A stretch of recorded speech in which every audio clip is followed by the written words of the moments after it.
Hope you had a good week. You may recall that in the past couple of weeks, I started to post videos on the subject of change. Why is it so hard? Why is it so hard to lose that weight sustainably without yo-yoing? You know, so many of you say, oh, I've lost 20, 30, 40, 50 pounds, and then I fell off the wagon and I put it back on again. Why? So today, the continuation of that subject. So for you, in order to change, you have to going to cross the river.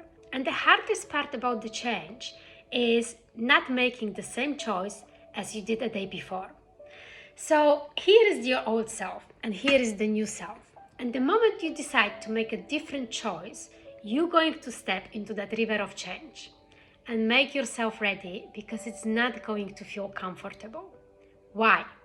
We just said, like in the previous videos, that in order for you to change is to be greater than your body living in the past.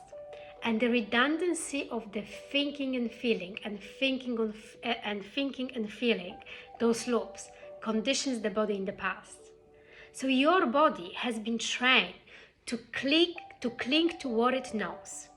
And now you're taking it into the unfamiliar, into something unfamiliar, into the unknown.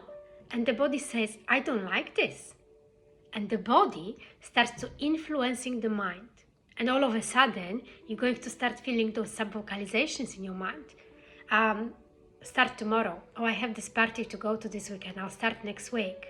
Oh, this is just a one cookie. I've been good for the rest of the day. I have fat genes. Everyone in my family has been fat. So that's why this is the way I am. I don't like exercise. I don't like being hungry. And you feel all this chatter going on in your head. And most people listen to the thought as it's true. But you have to realize, just because you have a thought, it doesn't mean it's true. So the person, you might want to say, I want to change something about myself today. No more blaming, no more self-pity. I'm taking control of my body. So where you're going then, you're disrupting that chemical continuity that's going into your body when you feel so overweight and not liking your body.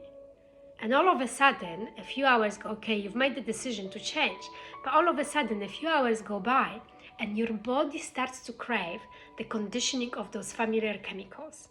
And the body is starting to influencing the mind, because the body wants to return back to the same being, because it's been conditioned in the past.